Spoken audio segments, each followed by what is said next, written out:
자, 우리 강의 시작을 하겠습니다. 인사드리겠습니다. 안녕하세요. 자, 저는 에듀윌 경찰학원에서 형법하고 형사소송법을 현재 강의를 하고 있습니다. 최근에 승진시험이 이제 끝났는데 승진시험과 관련해서 이번 시험 과연 어떻게 출제가 됐고, 그 다음에 이제 중요한 거는 어차피 뭐 요 강의 듣고 있는 분들은 대부분 이제 결과 나왔을 텐데, 중요한 거는 이제 2024년도 내년 시험이 과연 어떻게 준비해야 될 것인가, 요게 아마 상당히 좀 중요할 것 같은데, 이번 시험에 대해서 분석을 좀 하고, 그 다음에 내년 시험에 대해서 어떻게 준비할 것인가, 요 대안 요거 말씀드리고, 그 다음에 구체적으로 이제 형법 먼저 해설 강의하고, 그 다음에 형사법 이렇게 일단 강의를 들어가겠습니다.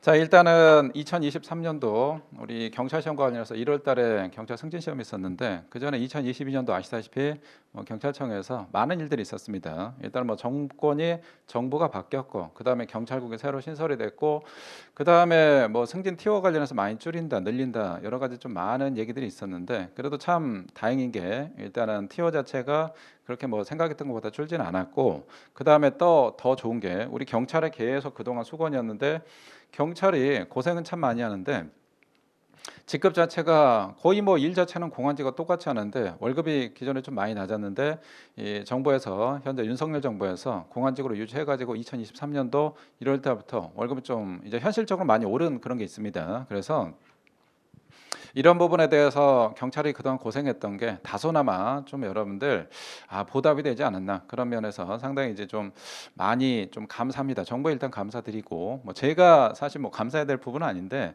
그런 부분에서 그쪽 분야에서 일한 사람으로서 너무 이제 감사드리고, 그 다음에 올해 23년도 승진 시험과 관련해서 일단 평을 하면 뭐 아시다시피 승진과 관련해서 이제 크게 세 가지가 있는데, 첫 번째 형법이 있고,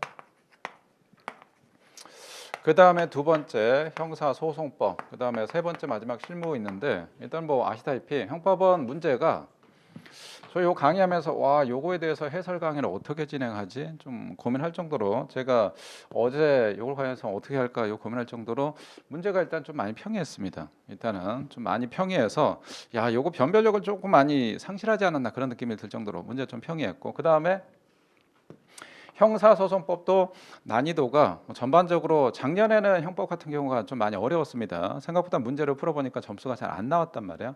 근데 올해 같은 경우는 형법 일단 뭐 풀어보니까 뭐 전반적으로 쫙쫙쫙 나오고, 그 다음에 학설도 나오긴 했는데 두 개, 크게 이제 두 개. 자, 사실의 착오, 즉 구성요건 착오 하나 있었고, 그 다음에 고의의 인식 대상이 있었는데, 구성요건 착오는 그냥 문제가 너무 이제 평이하게 출제됐고, 어느 정도 공부하면 충분히 맞출 수 있는 문제. 그 다음에 고의의 인식 대상이다 그러면 지문 사지선다형 중에서 하나로 나왔는데, 사실 뭐 그 지문 모른다 하더라도 정답 고는데 전혀 지장이 없었습니다. 그래서 사실 뭐 이번에 학설 비중이 많이 일단 좀 떨어졌고, 조문과 관련해서 조금 어려운 조문들이 몇 개 이제 있었는데, 그 중에 하나가 범죄단체 조직죄, 그 조문들에 대해서 조금 이거 헷갈릴 수가 있겠다라고 해서 약간 고득점 방정 범단체 조직죄라고 하는데, 설마 이 문제를 갖다 고득점 방정 문제라고 하기는 조금 그럽니다.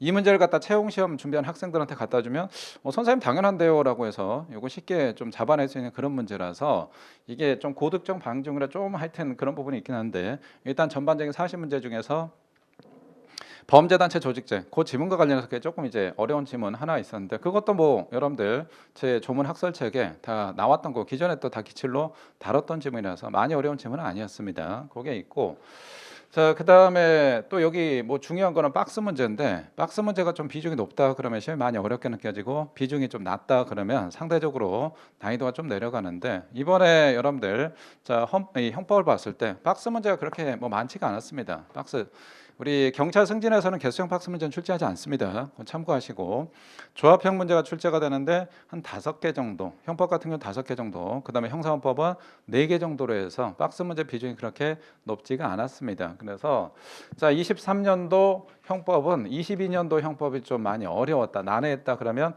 23년도는 형법이 좀 많이 수월했다, 이렇게 평가할 수가 있고, 그 다음에 형사소송법, 이것도 잠깐 보면 형사소송법도 뭐 전반적으로 올해 추세가 형법하고 형사헌법이 좀 무난하게 좀 출제가 됐습니다. 수월하게. 그래서 형사헌법도 문제 자체가 뭐 그렇게 어려운 문제는 아니었습니다. 기존에 같은 경우 뭐 전문 법칙을 상당히 좀 어렵게 낸다거나 뭐 심지어 여기다 사례 문제까지 한다. 그럼 난이도가 좀 올라가는데 일단은 뭐 사례 문제가 전혀 없었고 전문 법칙 파트도 그렇게 많이 어렵게 출제된 게 아니었습니다. 박스형 문제도 한 4개 정도 출제됐고 다만 이제 형사법이다 그러면 작년에 2022년도에 법이 좀 개정이 좀 많이 됐었습니다. 상반기 2월 달에 한 번, 그다음에 5월 달에 한 번 두 차례 개정이 됐었는데 자, 개정된 조문들이 다수 좀 출제가 됐었고 아마 법 바뀐 거에 대해서 제대로 꼼꼼하게 체크하지 않았다 그러면 형사법에서 좀 몇 문제 아무래도 고배를 좀 맞았을 거고 그다음에 그 관련 내용은 꼼꼼히 체크했다. 그러면 아마 뭐 그렇게 어렵지는 않았을 겁니다. 그 관련된 내용은 제가 12월 달에 최신 판례 하면서 최신 판례 및 최신 기출하면서 관련 내용에서 조문 개정된 거 싹 정리해 드렸죠. 거기서 뭐 싹 나왔었던 거고 그다음에 이제 우리 또 하나 있는 게 우리 형사소송법이다. 그럼 기본적으로 법이 세트로 가야 되는 게 첫 번째 형사소송법, 그다음에 소송규칙, 그다음에 경찰직이다. 그러면 경찰 채용이든 승진이든 반드시 짝으로 봐야 되는 게 수사준칙이 있죠. 수사준칙. 검찰직이다. 그러면 수사준칙 안 봐도 됩니다. 검찰직 입장에선 수사준칙이 어찌 보면 약간 좀 악법이기 때문에 굳이 거기까지 출제가 안 되고 그다음 법원직은 사실 뭐 파트 자체가 공판이 중요한 거지 수사가 중요한 게 아니기 때문에 법원직도 마찬가지 수사준칙은 거의 뭐 버려도 상관없는데 경찰직이다 그러면 수사준칙은 꼭 챙겨봐야 된다. 그래서 세 개가 세트라고 생각하시면 되는데 마찬가지로 수화준칙에서 질문들이 좀 나왔습니다. 그 다음에 수화준칙에서 조금 어려운 문제 이따 구체적으로 체크해 드릴 텐데 거기서 거의 뭐 고득점 방정은 나왔는데 그것도 마찬가지 제가 12월 달에 수화준칙 해가지고 수화준칙 100선 해가지고 그거 갖다가 무료 강의로 다 해드렸고 자료까지 다 배포를 해드렸죠. 거기서 뭐 그대로 나왔기 때문에 사실 뭐 그렇게 어려운 문제는 또 아니었습니다. 뭐 그걸 당연히 안 봤다 그러면 당연히 이 문제는 좀 고득점 방정 문제가 될 텐데 그것까지 꼼꼼하게 체크하고 들어갔다 그러면 자, 요거 마찬가지 그렇게 어려운 문제는 아니었습니다. 그래서 자, 요거와 관련해서 그다음에 실무인데 참 뭐 실무는 제가 보기에는 승진 준비한 분들한테 뭐 세 과목 중에서 공공의 적이다. 그럼 뭐 단연 예입니다. 단연 실무종합인데 실무종합 관련해서 요즘 계속 좀 어렵게 출제되고 있습니다. 일단은 뭐 실무종합이 어렵게 출제되는 거는 뭐 거의 교재에 없는 내용을 갖다가 그러니까 기존의 시험 범위가 우리 실무종합이다 그럼 한 요 정도만 되면 되는데 이걸 갖다가 자꾸 조금 범위를 늘리다 보니까 뭐 교재 여러분들 실무종합 공제에서 나오는 실무종합이 없는 범위까지 출제가 되다 보니까 상당히 좀 많이 어려웠습니다. 그래서 실무종합은 제가 보기에는 뭐 요 세 과목에서 상대적으로 평가한다 그러면 난이도가 한 상 정도 상당히 좀 되지 않았나라고 해서 자 일단은 법 과목 두 과목은 좀 많이 평이하게 출제됐고 그 다음에 자요 과목에 의해서 전체적인 변별력을 이번에 경찰청에서 조절하려고 하지 않았나 그런 생각이 듭니다. 그래서 승진 시험 관련해서는 여러분들 기억하실 게 승진 시험은 아시다시피 일단 인사고과 절대 비중이 높습니다. 비중이 높고 자 그다음에 여기에다 이제 필기 시험 세 과목이 있는데 필기 시험 세 과목에서 셋 다 쉽게 출제해 버린다 그러면 이거 완전히 여러분들 그냥 물시험이 되고 그렇기 때문에 변별력 상실에 따라서 비판 엄청 받습니다. 그래서 요거와 관련 통상적으로 한 두 과목 정도는 무난하게 좀 출제하고 그 다음에 여기서 한 과목 여기서 이제 난이도 변별을 조절하기 위해서 한 과목을 좀 어렵게 출제하거나 아니면 기존의 패턴보다 설정을 살짝 좀 바꿔버리는 그런 식으로 출제를 하는데 그거는 뭐 올해 23년도도 그 패턴 그대로 유지를 시켰는데 올해는 이제 형법하고 형사법이 좀 많이 수월하게 출제됐고 대신 여기 실무종합에서 약간은 어찌 보면 극강 난이도까지는 아닌데 난이도를 상당히 높여가지고 자 여기서 난이도 변별력을 좀 조절하려고 했다. 일단 올해 23년도 시험은 이런 패턴이다. 이런 출제 경향이다라고 보시면 되고 자 그러다 보니까 또 여러분들 올해부터 해가지고 시험제도가 좀 많이 바뀝니다. 기존에는 각 계급에서 일정 연수가 차야 자 다음 계급으로 넘어가는 시험을 자 응시할 수 있는 기회가 있었는데 지금 이제 그런 게 다 없어지고 자 일단은 뭐 순경에서 경장, 경장에서 경사부터 쭉 해가지고 여러분들 1년만 일단 다 차면 충분히 시험 볼 수 있는 이렇게 바뀌다 보니까 아무래도 진입 장벽이 많이 이제 없어졌습니다. 낮아졌습니다. 그러다 보니까 어떤 부분이 좀 부담이 되냐 그러면 내가 이번에 보니까 경장에서 경사로 승진했네. 그 다음에 1년 연수 임용되고 나서 자 일단 찼다 그러면 바로 그냥 여러분들 또 승진 공부할 수가 있습니다. 바로 승진 공부할 수 있다는 건 이게 무슨 의미냐 하면 공부를 좀 쉬고 한 3년 정도, 2년 정도, 3년 정도 후에 공부를 한다. 그럼 많이 까먹습니다. 그럼 다시 여러분들 새로 자 일단은 세팅에 대한 그런 어려움이 있는데 공부한 지 얼마 안 됐네. 그 다음에 또 공부한다 그러면 기존의 머릿속에 상당히 많이 남아 있습니다. 그래서 바로 승진하고 그런 사람들하고 내가 책에서 손에서 책을 준 지가 좀 됐네. 한 3년, 4년 이 정도 되는 사람들하고 경쟁했을 때 당연히 후자 쪽이 많이 불리할 수밖에 없습니다. 왜? 시간이 많이 지났으니까. 인간은 망각의 동물이니까 많이 까먹었으니까. 그래서 요게 모르겠습니다. 장단점이 좀 있습니다. 자, 이렇게 진입장벽을 허물었을 때 내가 빨리 초고속으로 승진할 수 있는 그런 부분도 있는데, 물론 이제 기존에 합격했던 선배들이나 그런 부분의 입장에서는 좀 여러 가지 이제 문제점이 있긴 하는데, 제 개인적인 생각으로는 좀 개선할 부분이 좀 있지 않나 하여튼 그런 생각이 드는데, 여하튼 자 진입 장벽이 낮아졌기 때문에 앞으로 여러분들 승진할 때 경쟁률은 더 세졌다. 시험 승진할 때 일단은 만만치가 않겠다. 요게 하나가 있고, 그 다음에 그러면 아까 제가 말씀드린 그런 문제점 개선하기 위해서 경찰청에서 자 일단 뭐 장난이면 장난일 수 있고 조절하면 조절이라고 할 수 있는데 어떤 부분이 있냐 그러면 실제적인 인사고과의 비중을 높여버린 게 있습니다. 그러니까 실제적인 인사고과의 비중을 높여버린다. 그럼 어떻게 하냐? 시험에 이 세 과목 자체를 시험 문제를 기존 같이 조금 어렵게 출제하는 게 아니고 문제 난이도를 확 낮춰가지고 좀 평이하게 출제해버립니다. 그러면 시험 자체가 평이해버린다. 그럼 고득점이 많을 거란 말이야. 그러면 시험에서 일단 변별력이 많이 줄어들 거고, 그럼 결론적으로 뭐가 되냐? 인사고과 결정적이 자 일단은 당락을 좌우지하게 되는 그렇게 될 수가 있는데 모르겠습니다. 일단은 24년도는 뚜껑 한번 열어봐야 될 것 같은데, 자 일단은 그러면 여러분들이 자 올해 23년도 1년 동안 공부하셔서 24년 시험 준비한 분들이 어떻게 대비해야 될 것인가? 그 시험 방향에 대해서 아마 뭐 고민을 많이 하실 겁니다. 작년 같은 경우는 형법이 좀 난해하게 출제가 되다 보니까 법 과목이 좀 어렵게 출제되다 보니까 그래서 승진하는 분들이 많이 또 논의를 했습니다. 우리 승진 카페에서도 그렇고 아니 이렇게 좀 어렵게 가는 추세고 그 다음에 거기다 플러스 거기다 또 기름 부어버린 게 뭐가 됐냐? 22년도에 경찰 채용 시험이 거의 극강 난이도 진짜 어렵게 나왔습니다. 22년도 상반기에 있었던 1차 시험은 좀 무난하게 출제되겠는데 승진 시험 입장에서 상당히 좀 난이도가 있었고 기존의 5과목에서 자 3과목 체제로 바뀌면서 난이도가 상당히 있었고 그 다음에 야 2차 시험은 뭐 여러분 아시다시피 비판 상당히 많이 받을 정도로 거의 뭐 이게 뽑는 게 순경 9급을 뽑는데 시험은 거의 뭐 6급에 준하는 시험. 자 그렇게 되다 보니까 어차피 같은 경찰청에서 출제하는 거라서 승진 시험도 또 이와 비슷하게 이 추세 따라가지 않을까? 어렵게 가지 않을까? 아니면 좀 더 지엽적으로 가야 되는 거 아닌가? 그런 우려들이 정말 많았습니다. 그걸 이용해서 일부 강사들 같은 경우 책을 상당히 좀 지엽적으로 그다음에 너무 필요 이상 깊이 들어가는 자 강사들도 좀 있었는데 제가 늘상 말씀드리잖아요. 공부라는 건 여러분들 그 시험에 맞게 그 시험의 취지에 맞게 자 필요한 만큼만 하시면 됩니다. 시험이란 건 절대 자 평가가 아니기 때문에 상대 평가이기 때문에 내가 합격할 만큼만 하면 된다. 그럼 합격할 만큼만 하면 된다는 게 이게 도대체 뭔 얘기냐라고 하면 자 승진 시험의 기본적인 취지를 한번 설명드리면 승진하고 채용하고는 절대 다릅니다. 작년에 제가 하나도 카페에서도 그렇게 많이 말씀드리고 했는데 일단은 채용 시험은 아시다시피 과목 자체가 3과목밖에 안 됩니다. 기존에 영어가 있었는데 영어가 일단 빠져버렸단 말이야. 그 다음에 나머지 법과목 체제로 가다 보니까 또 채용 준비하는 친구들은 하루 종일 그냥 공부만 합니다. 그 친구들은. 근데 승진 준비한 분들은 하루 종일 공부할 수 있는 시스템이 아니고 일단 내가 공부도 해야 되지. 그 다음에 회사 일은 회사 일대로 해야 되지. 금평대로 챙겨야 되지. 그 다음에 자 일단 승진 공부하는 현직 분들 같은 경우 대부분 가정이 있습니다. 그럼 내가 집안일도 일단 챙겨야 된단 말이야.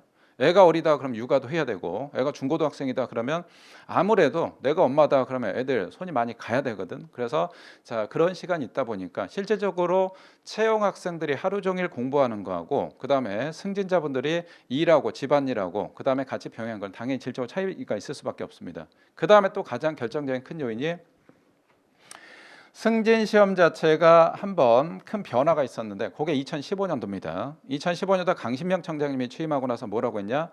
기존의 승진 시험은 진짜 어렵게 나왔습니다. 그러다 보니까 이거는 뭐 야, 열심히 현장에서 또 힘든 부서에서 근무하는 사람들은 아무래도 승진 시험에 시험 제도에 있어서 불리하고 그다음에 좀 쉬운 부서 자, 편한 부서, 일이 많이 하는 부서에서는 아무래도 공부할 시간이 많다 보니까 훨씬 유리해서 그 사람들이 많이 승진해버리고 정작 승진을 시켜줘야 되는 현장에서 고생하는 분들이 승진 못하는 그런 문제가 있다 보니까 시험제도 싹 개편했습니다. 그래서 너무 시험에 대해서 실질적인 비중을 높여버리니까 그 다음에 인사고과나 그거에 대해서 비중 낮춰버리니까 이런 문제점이 있겠구나. 그래서 그때 청장님이 직접 지시해가지고 시험 문제 전반적으로 개선해라 라고 해가지고 그래서 문제가 난이도가 엄청나게 낮아졌습니다.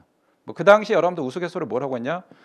그냥 한 석 달 공부하면 올백 세 과목 다. 그다음 두 달 공부하면 여러분들 한 한두 개 정도. 그러니까 전체 세 과목 중에 한두 개 정도 틀린다. 이런 우스갯소리가 나왔습니다. 그러다 보니까 너무 변별력 상실했네.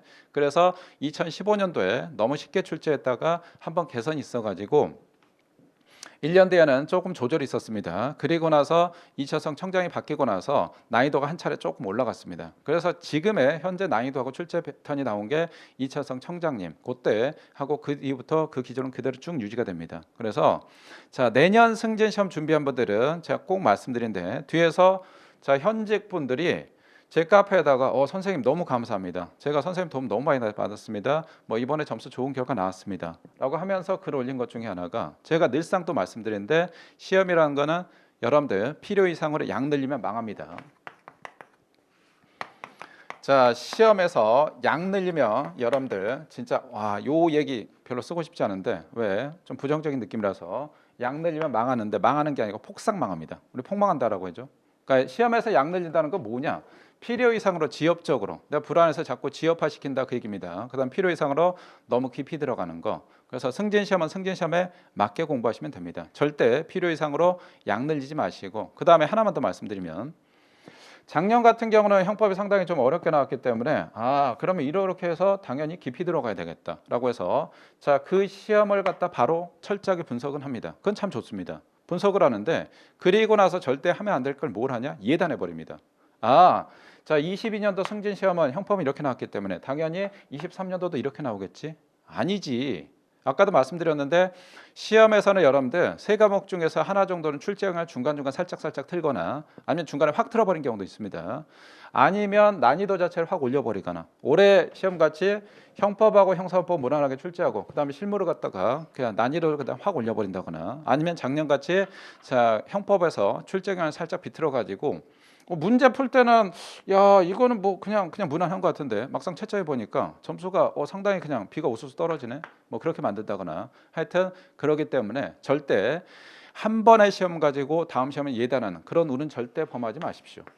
시험을 분석하려면 여러분들 시험의 전체적인 트렌드 흐름이 있습니다. 그래서 최근 한 3년 시험에 즉 올해 시험 봤다 그러면 올해 자 시험 그 다음에 작년 22년도 21년도 조금 넓힌다 그러면 한 4년 정도 요 시험의 출제 패턴 형법 형사헌법 그 다음에 실무종합 패턴 한번 싹 분석해 보시면 자 이때는 20년도 시험은 이렇게 출제가 됐고 21년도는 이렇게 22년도는 이렇게 23년도 또 이렇게 출제가 됐네. 그 출제 패턴이 여러분 좀 보입니다. 그러면 내년 시험은 내가 어떻게 준비해야 되겠다라고 해서 기본적인 안목이 생기고 기본적인 가이드라인이 생깁니다.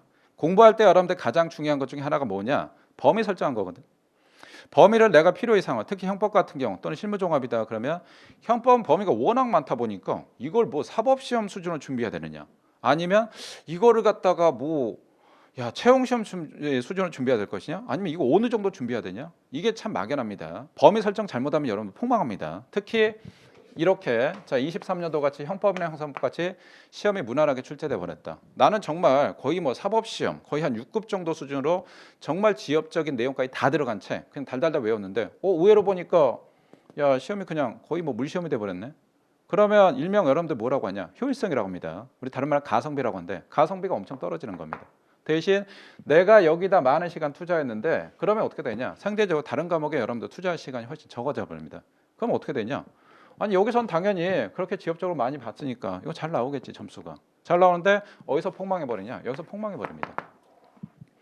시험은 여러분들 절대평가가 아니고 상대평가입니다. 그 다음에 시험과 관련해서 자 늘상 말씀드리는데 제가 늘상 1월 달에 해설 강의 작년에도 그렇고 재작년에도 그렇고 맨날 할 때마다 말씀드리고 강조하는데 일단은 뭐 1월 달, 2월 달, 3월 달 뭐 그렇지 뭐 시험 봐서 오케이 뭐 괜찮지라고 하다가 이게 또 사람이 망각의 동물이 아니랄까 봐 또 6월 달, 7월 달 되면 다 까먹습니다.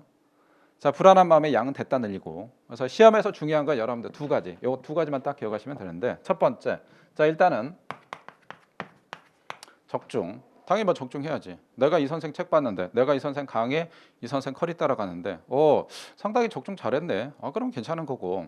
내가 이 선생 따라가는데 뭐야? 거의 뭐 폭망했네. 그러면 이건 좋은 건 아니고. 내가 이 책 가지고 문제 풀었는데 거기서 거의 다 나왔네. 그러면 좋은 거지만 뭐야? 내가 이 책 가지고 봤는데, 오이씨, 뭐 나온 게 빗나간 게 너무 많아. 그럼 여러분들 그닥 좋은 게 아닙니다. 그래서 첫 번째, 여러분들 일단 적중. 다른 말로 우리 적중률이라고 하죠. 적중률. 적중률이다 그러면 여러분들 우리 강사나 교재와 관련해서는 이걸 뭐라고 하냐? 완벽성이라고 합니다. 교재가 여러분들 빈틈없이 일단 꼼꼼하게 완벽해야 됩니다. 여기 하나가 있고.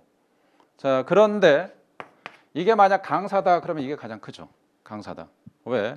이번에 시험 봤는데 내가 출제했던 거에서 거의 다 맞았네? 거의 적중했네? 그럼 내가 광고하기도 좋거든.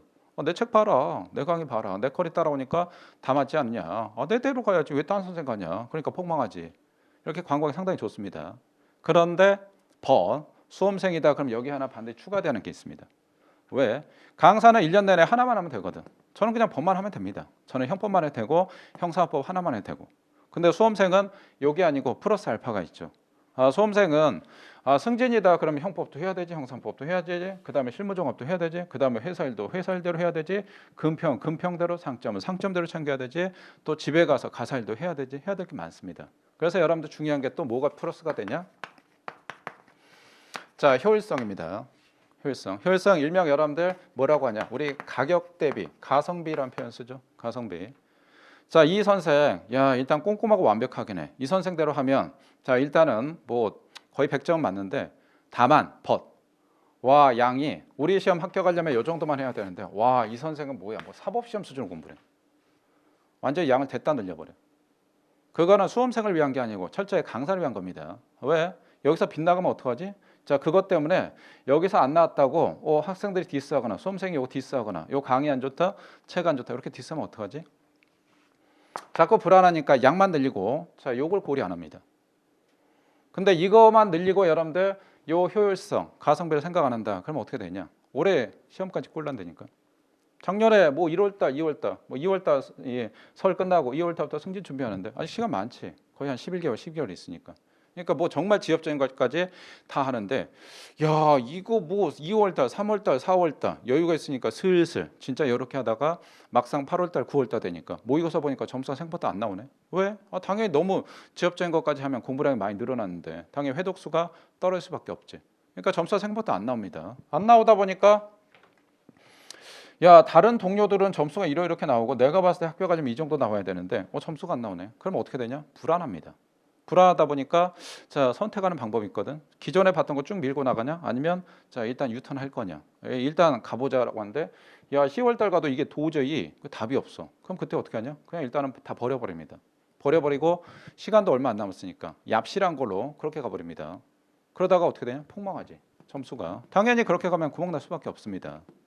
수험생 입장에서 여러분들 늘상 말씀드리는 게 적중률 당연히 중요해. 근데 적중률만 강조하지 마십시오. 그거는 강사 입장에서 자 1년 내내 한 과목만 되는 사람 입장인데 수험생이다 그러면 요거 플러스 반드시 효율성. 다시 말해서 가성비. 자, 요걸 얘기하는 거고 아까도 말씀드렸듯이 이 가성비는 뭐냐? 시험에 나올 만큼 합격할 만큼 내가 그 정도만 공부하면 되지. 필요 이상은 너무 지엽적으로 하지 마십시오. 양 늘면 수험생은 그거는 사법시험이든 수능이든 아니면 승진시험이든 채용시험이든 폭망합니다. 필요 이상은 절대 지엽적으로 가지 마시기 바랍니다. 자, 일단 요거만 제가 당부의 말씀드리고 그럼 선생님 시험이 이렇게 들쑥날쑥 하는데 작년 같은 경우는 법과목이 형법이 좀 어렵게 나왔는데 올해 이렇게 그냥 물시험 돼버리면 이거 어떡합니까? 그 다음에 이번에 실무종합 같은 경우 상당히 뭐 극강난이도 요즘 전반적인 추세가 실무가 상당히 좀 어렵게 나오는데 이렇게 막 휘청이고 출제 패턴이 그런데 어떡합니까? 라고 하는데 늘상 말씀드리는데 기본적인 가이드라인 일단 잡아 놓으십시오.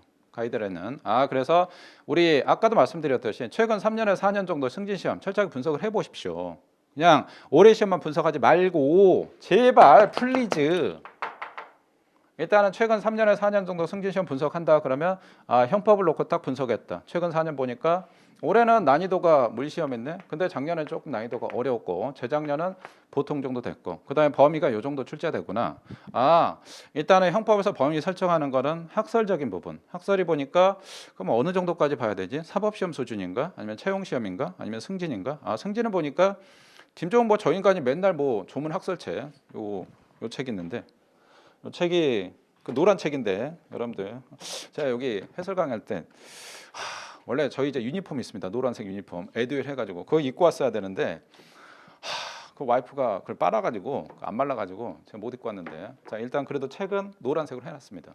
이 책 있는데 이 책 이제 조문 학설책인데 여기와 관련해서는 그 조문을 일단 거의 다 보셔야 되고 그 다음에 학설과 관련해서는 봐야 되는 채용령이 있고 그 다음에 채용하는 분들은 거의 다 봐야 되고 그 다음에 승진하는 분들이 있는데 승진한 분의 앞에 목차가 있습니다. 그래서 제가 요거까지만 보십시오라고 해서 가이드는 다 쳐드립니다. 그럼 딱 거기까지만 보시면 됩니다.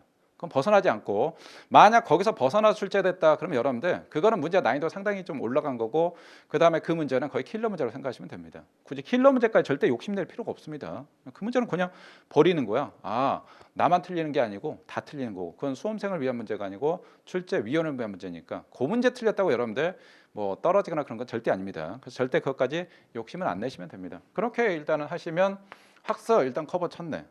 그럼 만약에 학설이 올해같이 정말 쉽게 나왔다. 그러면 공부량 많이 넓히지 않잖아. 다른 것에 그만큼 투자할 수 있는 거고.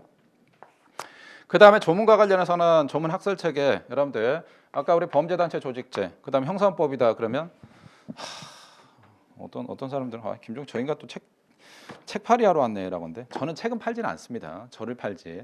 요거 제가 작년 12월 달에 얍실한 거, 요 형사법 최신, 요 기출 최신 판례인데. 선생님 형사소송법이 무슨 최신 판례 봐야 됩니까? 그거 뭐 출제가 됩니까? 안 봐도 되지 않습니까? 라고 해서 아니 그래도 최신 판례하고 최신 기출은 바이블이고 출제위원들이 늘상 관심 가지니까 이거 좀 보십시오라고 했더니 자꾸 의문을 하고 물음표 다신 분들이 있습니다. 물음표. 그래서 제가 처음에 이제 보시는 게 낫지 않을까요? 라고 하는데 자꾸 왜요? 이렇게 하니까 알겠습니다. 그냥 보지 마십시오. 이렇게 했더니 또 여지없이 나왔잖아요. 일단 형사법 여러분들 문제가 기본적인 거 쉬운 건 당연히 그거 맞춰야 되죠. 그게 아니고 난이도 변별력 가리는 문제, 고득점 과학에서 맞춰야 되는 문제들 일단 조문에서도 많이 나왔고 그 다음에 최신 판례 여기서도 많이 나왔고 구체적인 거는 이따 설명을 좀 드리겠습니다. 자 일단은 개관은 이 정도까지 해드리고 그래서 올해 선생님 시험은 올해 시험 봤을 때 그러면 실무가 많이 어렵다라고 하는데 형사법 같은 경우는 형법하고 형사원법 어느 정도 틀리면 괜찮을까요라고 하는데 물론 이제 인사고과에 따라 좀 차이가 있겠죠. 자 인사고과 금평이 한 보통 정도다라고 했을 때 제가 보기에는 시험에서 한 3개 정도, 한 3개 형법에서 하나, 형사원법에서 뭐 2개나 아니면 하여튼 3개 정도. 자, 2개 합해서 3개 정도 했다 그러면 상당히 좀 잘하신 거고 물론 이제 카페 보니까 수기 올리신 분들이 선생님 저 올백 둘 다 100점 맞았어요. 근데 요걸 조금 못 봐서 그러는데 요것 때문에 커버 쳐가지고 금평도 괜찮아서 무난하게 합격할 것 같습니다. 뭐 이런 분들도 좀 많으셨고 그러는데 일단 제가 봤을 때는 한 2과목 합해서 한 틀린 게 3개다. 그러면 상당히 좀 잘하신 거고 그 다음에 여기서 틀린 개수가 2개 합해서 5개를 좀 넘어갔다. 그러면 요거는 좀 제가 봤을 때 좀 반성을 하셔야 됩니다. 난이도가 이 정도 된다. 그러면 여기서 5개 이상 틀리면 조금 곤란합니다. 자 그렇게 되면 뭐 경감시험이다. 그러면 주관식 사실 뭐 경감시험이면 요건 좀 많이 힘들 거고 그 다음에 경이 이하다. 그러면 그때는 실무종합을 워낙 이제 잘 하셔야 되는데 실무종합이 많이 어렵기 때문에 하여튼 올해 난이도다. 그럼 한 3개 정도 요 정도다. 이렇게 생각하시면 될 것 같고. 자, 그 다음에 우리 이제 구체적으로 제가 형법부터 먼저 설명을 드리고 형사소송법. 자, 이렇게 가겠습니다.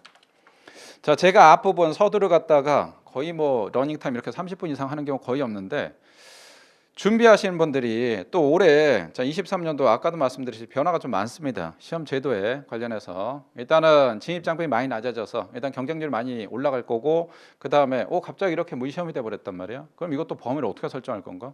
또 어떤 사람들 보면 범위 확 줄여버려. 그래서 정말 얍실한 것만 가시는데 절대 그렇게 가지 마시고 아까도 말씀드렸듯이 여러분들 중심 잘 잡으시기 바랍니다. 자 우리 형법과 관련해서 구체적으로 좀 볼게요. 형법. 자 우리 형법과 관련해서는 문항수가 요거는 뭐 아까도 말씀드렸듯이 좀 많이 좀 쉬웠다. 그래서 설명이 필요한 거 중심으로 다 설명을 드리고 하나하나 다 설명드린 게 아닙니다. 문제가 많이 좀 쉬웠기 때문에 평이했기 때문에 하나하나 다 설명드린 게 아니고 설명이 좀 필요한 거 그것들 중심으로 좀 보겠습니다. 자 우리 1페이지 보시면 1번 죄용법정주의가 있고 1번, 3번, 6번 요거 3개 일단 보겠습니다. 1번 보십시오. 죄용법정주의. 문제는 그냥 평이합니다. 자, 1번에 보기 1번. 원인불명으로 제한상 이익인 가상자산을 이체받은 자가 가상자산을 사용 처분한 경우 이를 형사처벌하는 명문의 규정이 없는 현재 상황에서 차고 송금 시 횡령죄 성립을 긍정한 판례를 유추하여 신뢰 원칙을 근거로 배임죄 처벌하는 것은 채용법정주에 어긋난다. 이건 뭐 워낙 중요한 판례였죠. 워낙 중요한 판례. 자, 그 다음에 우리 2번 나와 있고 2번하고 4번 잠깐 볼게요. 정답은 3번이라서 워낙 뭐 평이한 질문을 정답 처리했습니다. 2번. 처벌 규정의 소극적 구성 요건은 문헌에 가능한 의미를 벗어나 지나치게 좁게 해석하게 되면 피고인에 대한 가버성의 범위를 넓히게 되어 죄형 법정주의 파생 원칙인 유추해석 금지 원칙에 어긋날 우려가 있으므로 법률문헌의 통상적 의미를 벗어나지 않는 범위 내에서 합리적으로 해석할 필요가 있다라고 했는데 우리 유추해석이다 그럼 기본적으로 행위자한테 불리하면 안 됩니다. 그래서 유추해석을 금지하는데 유리한 거 너무 확 줄여도 그 절대 안 된다라고 했죠. 자, 그 다음에 4번도 잠깐 보시면. 처벌법계 구성 요건이 다소 광범위하다. 우리 여러분들 지문에서 맨날 다소 뭐 나왔다? 다소 광범위하다. 광범위하지 않다라고 했죠. 다소 과장이다. 과장 아니라고 했고 다소 무리하다. 무리하지 않다라고 했습니다. 모욕죄에서 다소 무리하다. 그럼 무리하지 않다. 모욕죄 안 된다라고 했죠. 뭐 이런 표현을 잡아내시면 될 것 같고. 자, 그다음에 3번 지문 요거 관련해서 뭐 굳이 뭐 난이도 따진다 그러면 대부분 난이도가 거의 뭐 하, 중, 하 정도 되는데 자, 중 정도? 중 정도 요 정도 될 것 같아요. 중이라고 좀 표시하기도 좀 그렇습니다. 자, 이런 것들은 여러분들 3번이 좀 중요도 많이 떨어진 지엽적인 게 정답 처리됐고 그다음에 1번, 2번, 4번 워낙 뭐 중요한 것들을 해갔기 때문에 문제는 소구법 형태로 풀면 되는 문제입니다. 1번. 자, 명예훼손죄는 구성 요건이 개업했으면 요거는 침해범이다. 우리 여러분들 우리 객관 기출 종류 싹 정리해드렸죠. 총론에서 우리 명예에 관한 죄, 명예훼손죄, 모욕죄 다 우리 여러분들 침해범 아니다라고 했죠. 우리 추상적 위헌범이라고 했습니다. X가 되고 그 다음에 2번에 일반교통방해죄 구체적 위헌범. 이거는 뭐 우리 땡땡방해죄는 여러분들 자, 구체적 위헌범 아니고 추상적 위헌범이라고 했죠. 그래서 땡땡방해죄는 추상적 위헌범이다. 그럼 추상적 위헌범의 기본적인 성격들. 자, 실제로 방해 결과 발생할 필요가 없다. 그다음 미수가 원칙상 처벌 규정이 없다. 이렇게 말씀드렸고. 자, 그 다음에 4번에 체포죄, 우리 체포강압죄 즉시범이냐라고 하는데 아니다, 계속범이라고 했죠. 우리 계속범 워낙 중요한 거 꼭 암기하십시오라고 했는데 우리 계속범 대표인 게 체포강압죄, 그 다음에 일반교통방해, 그 다음 범인도피죄, 여기 하나 더 추가한다 그러면 직무유기죄. 그래서 얘네들은 계속범이고 계속범의 기본적인 특징은 기소하고 종류가 조금 다르다라고 했죠. 기소하고 종류가 좀 다르고 따라서 범죄 끝나고 나서 기소해도 공동전범, 자, 종범 형태로 가담할 수가 있다라고 했죠. 이 계속범 중요하다라고 했고. 자, 그 다음에 우리 6번에 1번, 2번, 3번, 4번 지문이 1번이 조금 어려울 수가 있는데 뭐 4번이 워낙 여러분들 기본적인 거고 2번, 3번, 4번 소구가 되기 때문에 뭐 정답권인데 지장은 없는데 자, 1번 잠깐 보시면 친족상도가 적용되는 범죄에서 친족관계와 특수폭행죄에서 위험한 물건의 휴대는 고의인식 대상이 될 것이냐라고 하는데 우리 고의인식 대상은 여러분들 학설과 관련해서 제가 학설 강의 때 늘상 말씀드렸는데 자, 우리 승진 시험에서 학설에서 여러분들 꼭 챙겨봐야 된다. 특혜입금. 선생님 제가요. 도저히 제가 시간도 안 나고 지금 10월 달인데 이거 학설을 챙겨봐야 되나요? 봐야 될 것 같은데 꼭 챙겨봐야 되는 특혜입금 몇 개만 좀 뽑아주시면 안 될까요? 라고 하면 그 중에 나오는 한 6가지가 있는데 그 중에 하나가 요겁니다. 그래서 우리 여러분들 특혜입금 한 6개 정도 뽑는다. 그럼 여러분들 어떻게 되든 얘는 꼭 여러분들 자, 일단 챙겨가야 되는 거. 대표적인 게 우리 차고에서 구성요건 착오가 있죠. 구성요건 착오가 있고 금지 착오는 학설 관련해서 볼 건 없고 그 다음에 구성요건 착오와 금지 착오의 중간 성격인 오상방 이법성 적사의 전제하는 착오가 있죠. 그래서 자, 일단은 구성요건 착오 그 다음에 위전착 오상방 요게 하나 있고 그 다음에 또 나오는 게 부자기본 파트에서 보증인이나 보증인 지위 이것도 상당히 좀 중요합니다. 이것도 착오와 관련된 요게 있고 요 3개 착오 세트로 상당히 좀 중요하고 그 다음에 10조 사망 워낙 중요하죠. 원장이 요 내용 어려운 거 아닌데 요게 하나가 있고 자, 그 다음에 최근 한 3년 2-3년 사이에 많이 출제되는 거 자, 일단 여러분들 자, 우연방위가 있죠. 주관적 정당성 결함 경우에 요것도 워낙 많이 출제됐고 우리 시험도 한번 출제가 승진 시험에서 됐던 부분이고 요거에다가 플러스 마지막으로 고의의 인식 대상입니다. 그래서 요거는 꼭 챙겨보셔야 됩니다. 요거는 그 다음에 여기다 조금 여러 개 된다 그러면 여기다 이제 조금 더 넓히시면 그때 학설은 어떻게 출제가 된다 하더라도 충분히 커버가 될 수 있다. 일단 이렇게 보시면 될 것 같고 자, 일단은 우리 고의 인식 대상이다. 고의 인식 대상이다. 그럼 여러분들 고의 인식 대상 우리 여러분들 키워드 딱 하나만 잡으면 된다라고 했죠. 고의 인식 대상 객관적 구성 요건. 객관적 구성 요건이다. 쉽게 말해서 법조문이다라고 했죠. 객관적 구성 요건. 그래서 우리 범죄와 관련해서 자, 일단은 고의 인식 대상 객관적 구성 요건. 범죄와 관련해서는 여러분들 범죄 성립 요건 관련해서 우리 성립 요건. 성립 요건은 자 일단 구성 요건, 위법성, 책임 요 세 파트로 구성되어 있습니다. 그래서 첫 번째 구성 요건은 다시 둘로 나누죠. 구성 요건은 자 요거와 관련해서 객관적 구성 요건이 있고 그다음에 주관적 구성 요건이 있는데 고의의 인식 대상이 되는 건 딱 요거 하나다. 객관적 구성 요건이고 나머지는 고의의 인식 대상이 아니죠. 우리 객관적 구성 요건이다 그러면 쉽게 말하면 법조문이다라고 했습니다. 법조문이다? 법에 규정되어 있는 거. 예를 들어서 우리 살인죄 살인죄는 사람을 살해. 살인죄다 그러면 여러분들 얘 이름에 그대로 나와 있죠. 자, 사람을 살해했다. 그래서 사람, 이것도 고의 인식 대상이죠. 그 다음에 살해, 이런 것도 마찬가지 고의 인식 대상입니다. 그 다음에 우리 여러분들 특수로 빠지는 것들. 자, 우리 특수폭행죄, 특수폭행, 흉기, 기타 위험 물건, 휴대. 그거는 뭐 법조문에 규정돼 있죠. 특수로 돼 있으니까.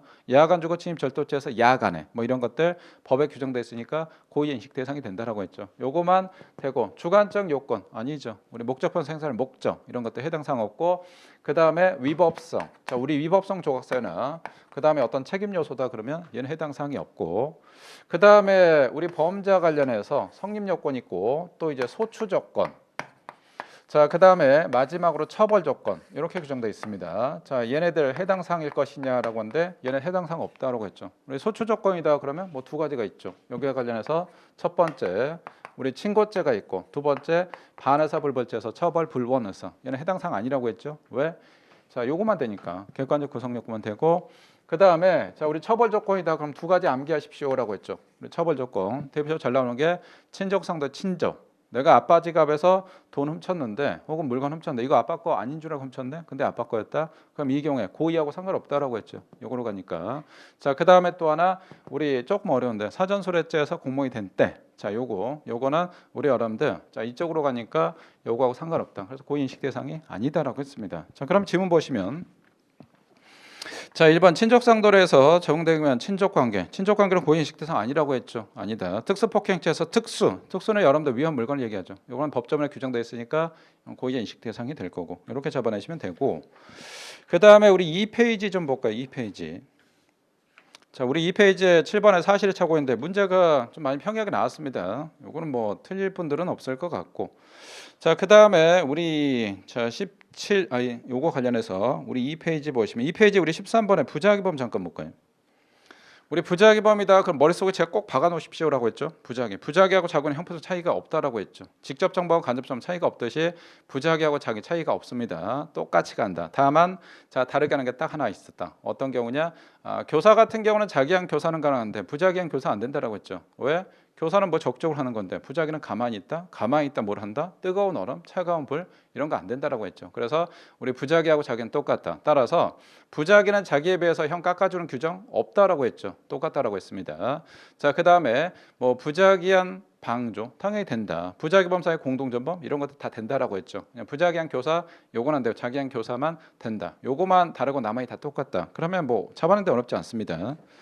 자, 우리 13번에 1번. 자, 1번하고 3번 잠깐 보시면 부작위범에 대한 교사는 가능하지만 부작위에 의한 교사는 불가능하다. 부작위한 교사 안 된다라고 했죠. 자, 그다음에 3번 보시면 부진정 부작위범은 자기범에 비해 불법의 정도가 가벼우므로 형법 18조에 형을 감경할 수 있도록 규정하고 있다. 그런 거 없다라고 했죠. 자기하고 부작위는 똑같다. 이렇게 보시면 되고. 자, 그다음에 한 페이지 넘기실까요? 자, 우리 다음 페이지 보시면 여기에 보시면 18번하고 19번 요 두 개를 좀 볼게요. 18번. 우리 18번에 1번, 자 2번 요 두 개를 보시면 1번. 자, 신분관계라면 널리 일정한 범죄에 관련된 범인의 인적 관계인 특수한 지위 또는 상태를 지칭한 것으로 자 인적 관계, 개인적 관계다라고 하시면 됩니다. 개인적 관계. 자, 고의나 목적과 같이 행위 관련적 요소는 포함되지 않는다. 고의와 목적. 우리 목적이다 그러면 여러분들 우리 판례 중요한 판례 있었죠. 모해위증죄. 모해위증죄는 여러분들 자 요거 좀 기억하십시오라고 하는데 제가 기출문제집 강의할 때도 말씀드렸고 그다음 공부가 실물에서도 한번 나왔는데 기출문제 강의할 때 부진정 신분범이다. 그럼 몇 가지 좀 있었죠. 뭐 존속사나 이런 것들, 업무상 땡땡죄 이런 것들인데 여기다 하나 여러분들 좀 기억하실 게 모해위증죄, 판례 입장이라고 했죠. 모해위증죄는 학설은 아니다라고 하는데 판례는 부진정 신범이라고 하죠. 그래서 모함할 목적, 모함할 목적 이것도 신분에 해당하구나. 그다음 공보원과 신문에서 나왔던 중요한 지문이고. 자, 따라서 우리 세 번째 줄에 자, 목적, 고의는 목적. 자, 모함할 목적입니다. 모함할 목적. 뭐의 위증죄에서 모함할 목적. 이것도 우리 신분에 해당한다. X가 되고 그다음에 2번. 2번이야. 틀리면 안 되지. 두 번째 오른쪽에 33조 단수하고 31조. 누가 우선하냐? 이거 워낙 많이 했죠. 요거는 구체적으로 들어가면 어려운데 33조가 있고 그다음에 31조. 자, 1항이 있다. 33조 단서. 자, 두 개 충돌한다 그러면 당연히 이쪽으로 간다라고 했죠. 이쪽으로 간다. 왜? 숫자 33 그다음에 31. 얘가 더 크니까. 우리 여러분들 초등학교 때 부등호 여기다 크니까 이쪽으로 가라라고 말씀을 드렸고 그렇게 잡아내시면 되고.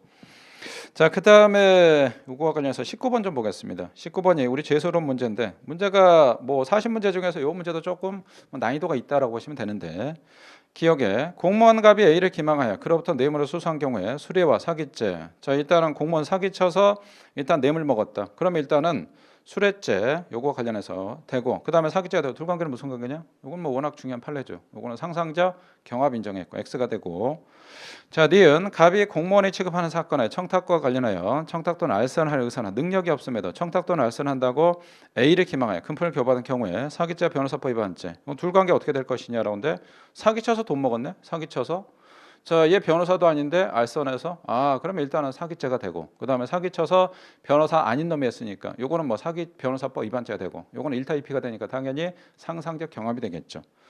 자, 그다음에 우리 디귿 조금 여러분들 중요도가 떨어지는데 요것도 마찬가지 객관식 기초총정리에 총론 파트에 다 있었던 부분입니다.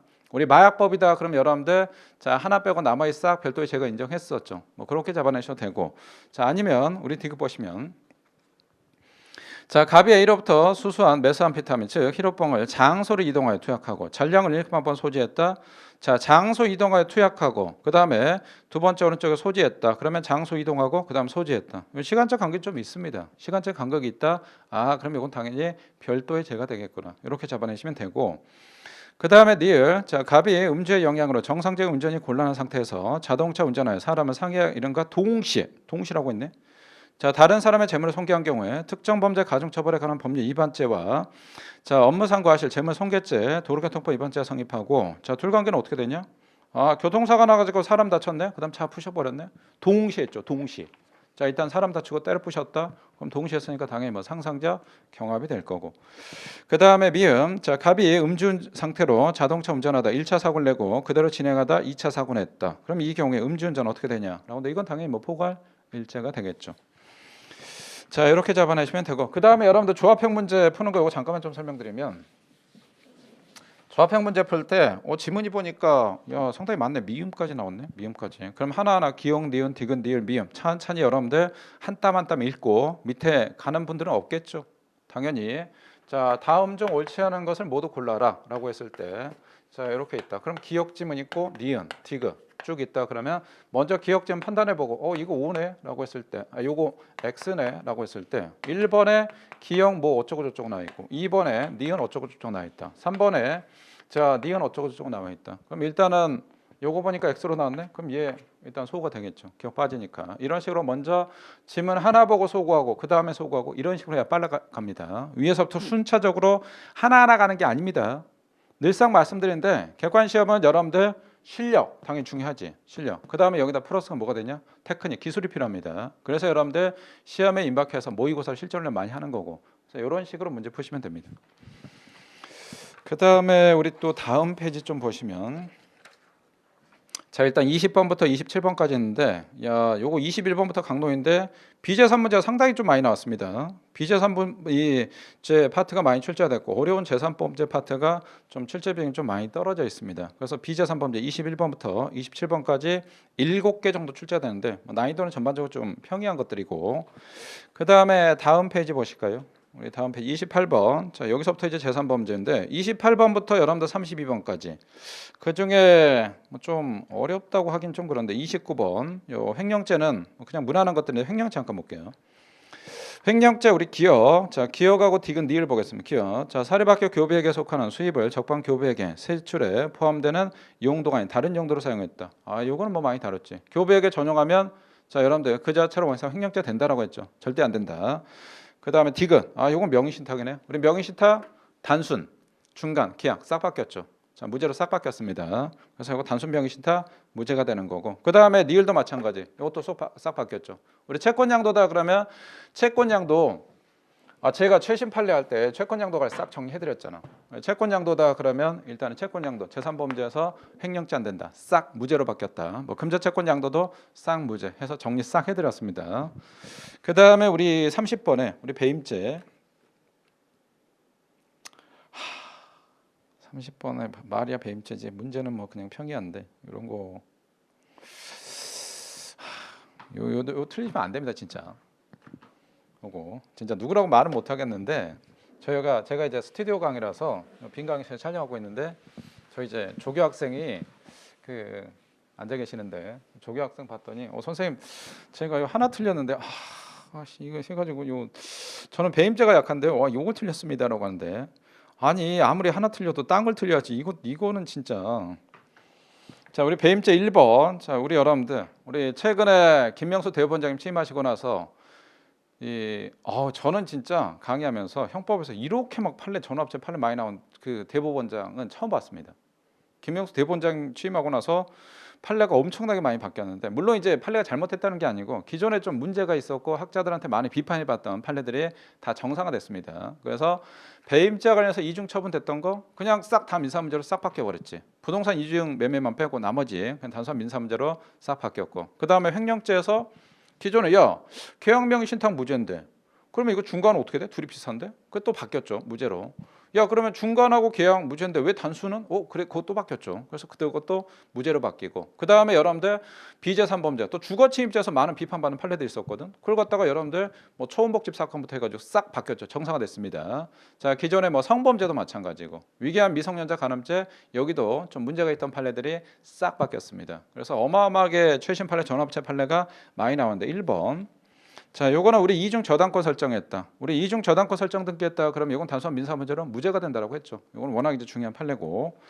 그 다음에 2번 자기 소유의 동산에 대해 우리 동산 이중 처분. 이거는 뭐 당연히 무죄가 되고. 3번 자 권리 이전의 등기 등록을 요하는 자동차에 대한 매매 계약에 있어 매도인이 매수인에게 소유권 인정 등록하지 않고 제3자에 처분했다. 배임죄가 될 것이냐라는데 이것도 자동차 이중 처분.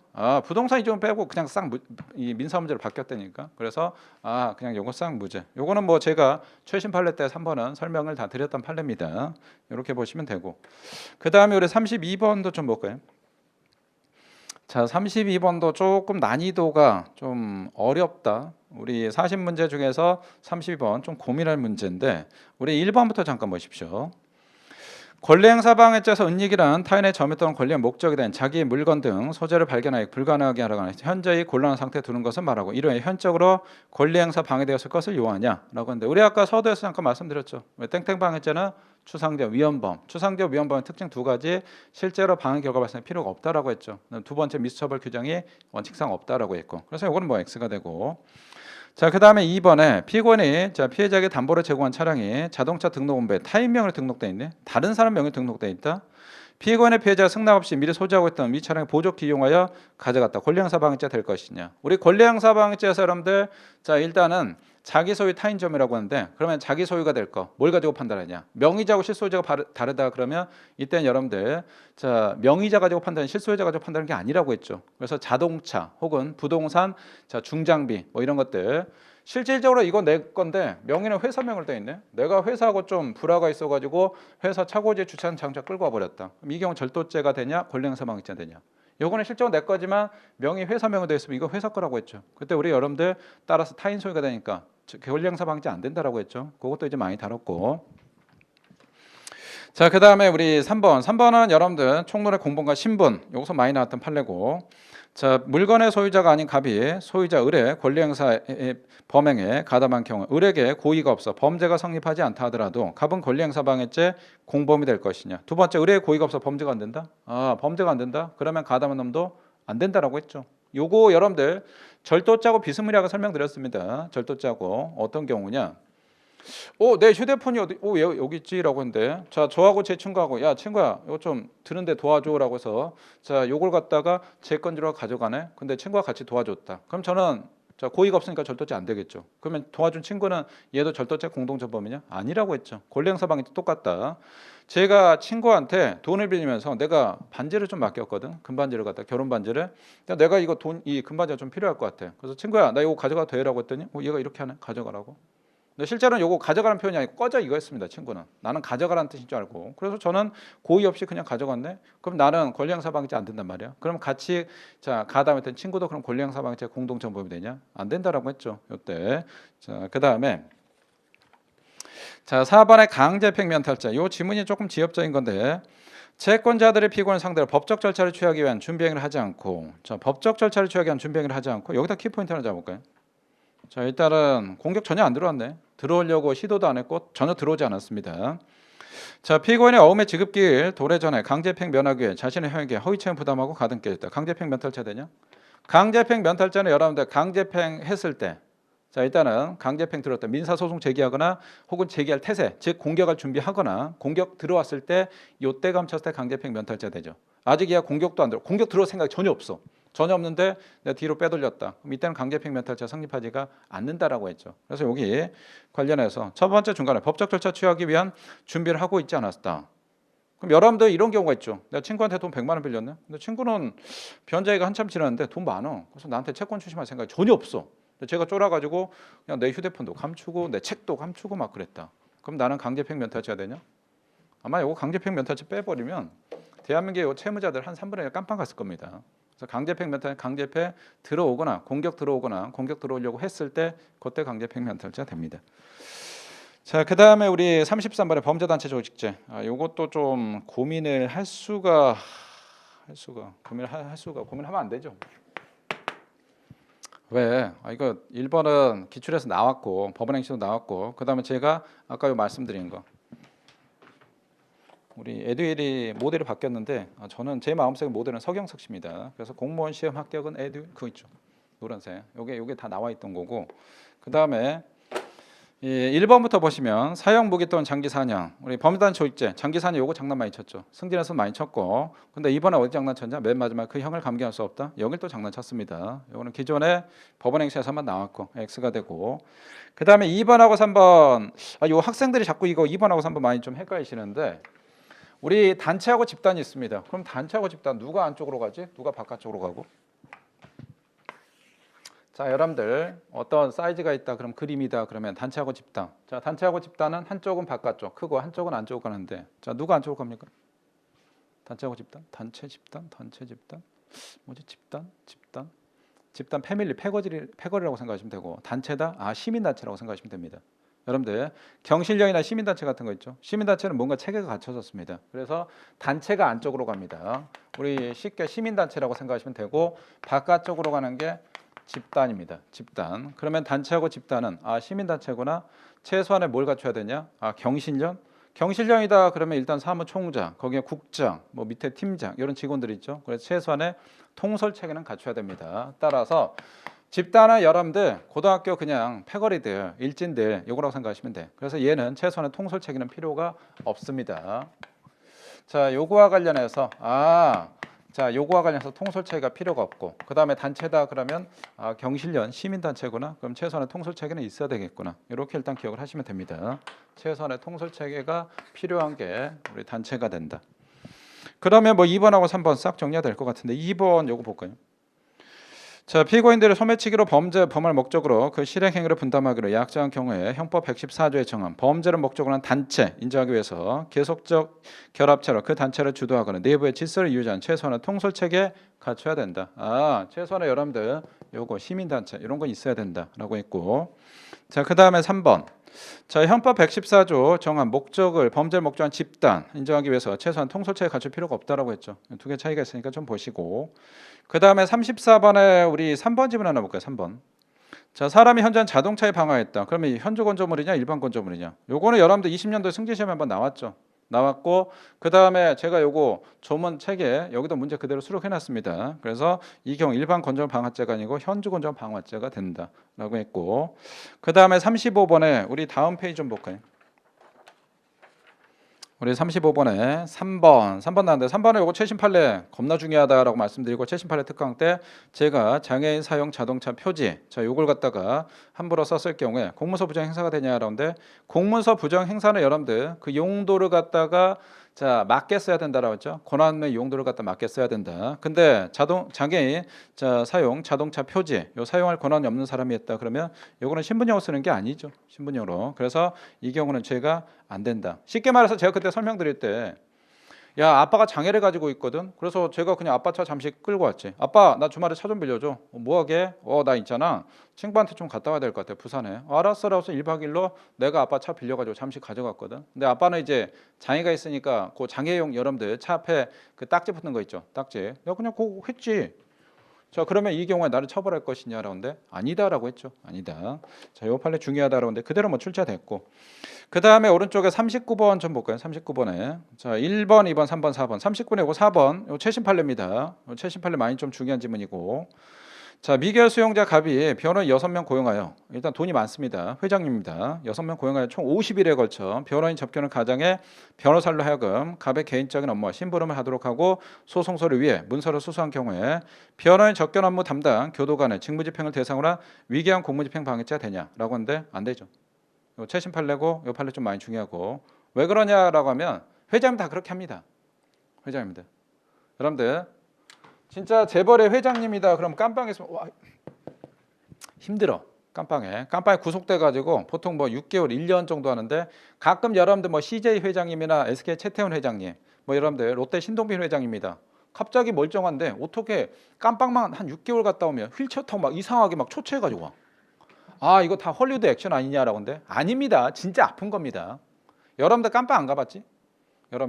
여러분들이야 깜빵 가거나 유치장 갔다 왔다. 아 그럼 멀쩡해. 왜 군대도 갔다 왔으니까. 깜빵 갔다 오면 멀쩡한데 회장님들이야 생각을 해봐. 내가 차 탈 때 내가 직접 문 열어? 다 밑에 비서가 다 해주지. 그 다음에 내가 뭐 할 때 만난 거 알아서 다 해줘. 내가 하는 거 거의 없어. 근데 깜빵 가면 내가 하나하나 처음부터 다 해야 되거든. 그 다음에 회장들 기본적으로 나이가 있어. 그러니까 여러분들 엄마 아빠나 할아버지 뻘이라고 생각하시면 되는데 다 해주는데 나는 대접받는 거 익숙해졌는데 갑자기 한 2평 3평짜리 그 추운 데서 여러분들 와 그런 거 해봐. 사람 미쳐버립니다. 여러분들 화화 생활하다가 갑자기 야 내가 진짜 7성급 호텔 살다가 갑자기 무슨 쪽방 고시원에서 한 2평 3평 살아봐. 그걸 여러분들 1년 살아가 미쳐버립니다. 사람 그 완전 또라이가 돼버려. 똑같다라고 생각하시면 돼. 그래서 회장에 물론 한 10명의 한 분 중에서 헐리우드 액션하는 경우도 있지. 근데 그렇지 않은 경우 상당히 많습니다. 그 다음에 그 회장님들은 깜빵 있기 싫으니까 어떻게 하냐. 자기 변호사 한 10명 정도 선임해 놓거든. 그래서 얘네들이 순번대로 돌아와. 만약에 내가 남자다 그러면 자 젊은 여러분들 한 20대 30대 여자 변호사들 있죠. 그중에 한 절반 정도 해가지고 맨날 와서 그 뭔 얘기하냐. 우리 알라딘에서 여러분들 알리바바 사신의 도둑에서 맨날 공주 가가지고 맨날 그 여러분들 얘기하는 거 있죠. 그냥 그런 거 해줘. 그럼 회장이 심심 안 하게. 그럼 내가 여자 회장님이다 그러면 한 20대 30대 젊은 남자 변호사 있잖아. 그럼 걔네들 여러분들 한 10명 고용해가지고 물론 이제 메인은 있긴 하지. 소송 방어도 해야 되니까. 그래서 방어하는 변호사 한 2-3명 정도 해놓고 그 다음에 들러리 나 외롭지 않게 그렇게 그것만 전담하는 변호사 많다니까. 그럼 이거 위계한 공무집행방해죄냐? 그러면 걔네들 싹 깜빵 가게. 그래서 요거는 자 위계한 공무집행방해죄가 되지가 않습니다. 자 일단은 뭐 형법은 여기까지 하고 자 그 다음에 제가 요거 관련해서 일단은 형법은 여기까지 하고 쉬는 시간 좀 드리고 형사헌법 여기 들어가겠습니다.